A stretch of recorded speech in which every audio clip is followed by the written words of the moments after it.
Welcome to Brewing into Cinema. If it's your first time here, welcome. Tonight we are talking 1990 smash hit Days of Thunder. This is one of my favorite Tom Cruise films. I believe I actually saw this one before I saw the very first Mission Impossible.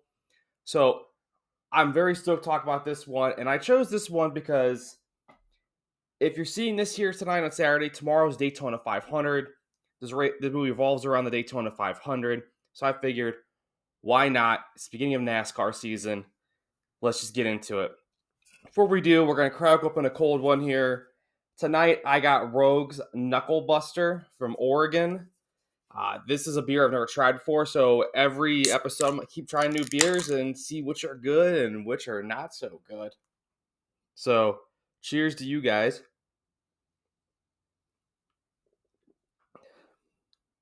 Not bad, not bad.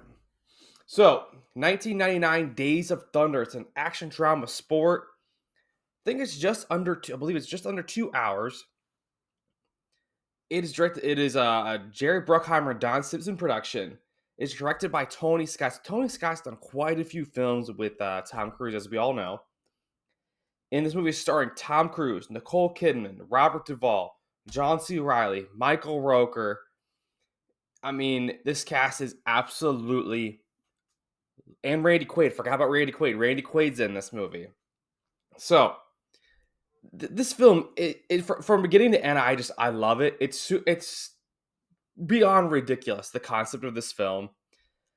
But I do love the story of a guy who's driving lower level like races, and he works his way up, doesn't know anything, and basically Rowdy, Michael Rooker's character, does not like him from the very beginning, which I get and understand.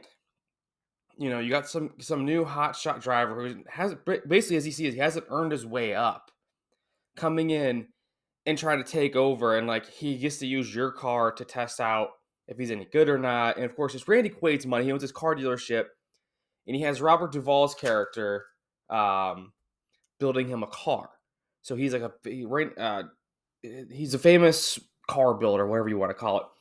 So the action scenes in this movie are pretty awesome. I mean, I have little mini surround sound system here, so it's great because you get to feel like the roar of the engine and everything. And I do love that, like, there is a lot of racing, quite a bit of racing in this film. Again, it was in 1990, so the graphics aren't that great, but it is pretty cool that they did go to like actual races to film this stuff. Um, the love story between Nicole Kidman and Tom Cruise, of course. You have that off the track stuff. She plays his doctor. That I don't really care so much about. I just want, give me all the racing stuff. I just recently on the NASCAR. I'm like, just give me all the racing information. So, of course, we find out that John C. Reilly, who plays Buck, this is actually his first time being a jackman in a NASCAR movie. His second one is Talladega Nights.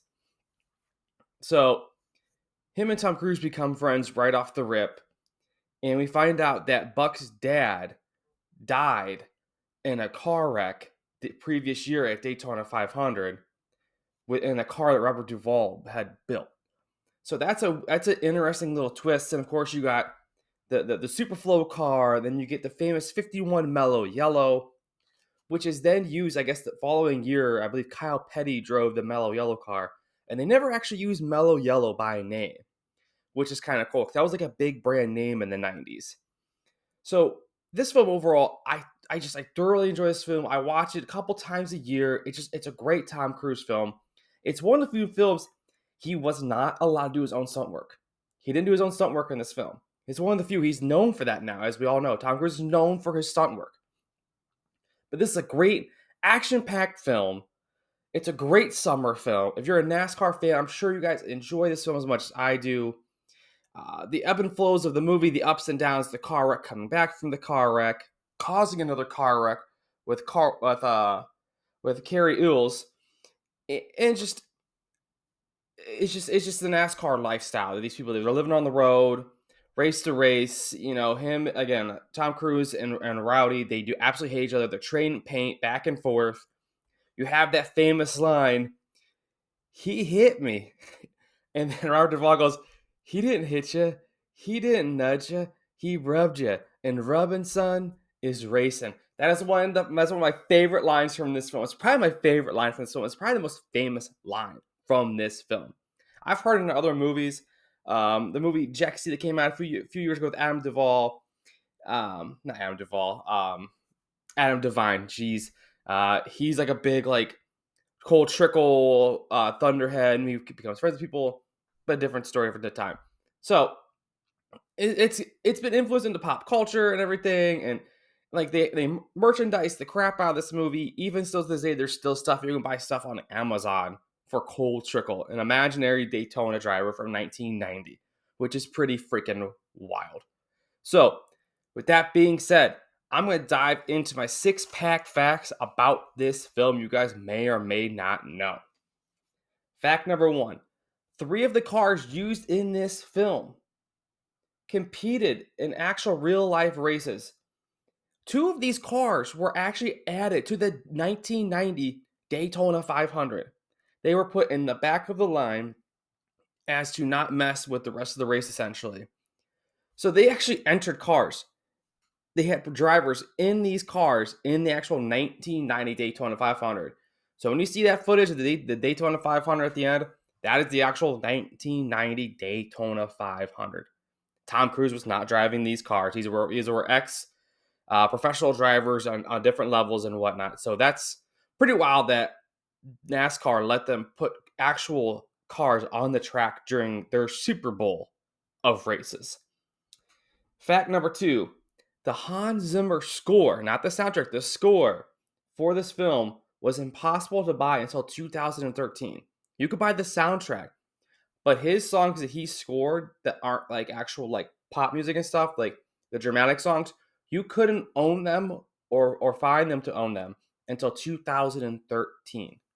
That's pretty wild that it took almost 30 years to get those songs out to people to be able to listen to again. So, fact number 3. Filming started before the script was even finished. They rushed into filming because it was a big budget movie. They were trying to time it up with filming their final scenes at the Daytona 500 in 1990. They were over budget, over time. It was so rushed that like at certain scenes, I guess, Tom Cruise is reading his lines off of cue cards taped to the inside of the windshield of his race car while they're fake driving around the track. Now, if that isn't dangerous, I don't know what is. Okay, fact number 4. Tom Cruise handpicked Nicole Kidman to play his love interest in this film. He saw her movie in 1989. I forgot to write the name of that movie down. It was with Bill Paxton. And he saw her performance, and he was like, that's the girl. I need to have her. Of course, they met on the set, got married, and they did 3 more movies together during their marriage. All right, fact number 5. This is one of Quentin Tarantino's favorite film. Quentin Tarantino apparently is a big he's a racing fan. And he absolutely loves these movies compared to the Grand Prix and the Le Mans racing. So he's a big fan of this film. He's raised about there's a whole interview about that I read up on it last night. I won't go into details, but Quentin Tarantino loves Days of Thunder, so you should too. Fact number 6. The film was eventually adapted into a classic Simpsons episode titled Stars of Thunder. It is episode 9 of season 3. So episode 9 of season 3 of The Simpsons is a play off of Days of Thunder, the film. That's pretty crazy. The Simpsons, as we know, have influenced so much. So, of course, why wouldn't they dive into such pop culture as this? So, Days of Thunder, again, great summer movie. Go watch it. It's available anywhere. If you're not, you can probably run online for like $2. Again, it's just a great movie. Go watch it. Enjoy it. And I will talk to you guys next time here at Brewing at the Cinema.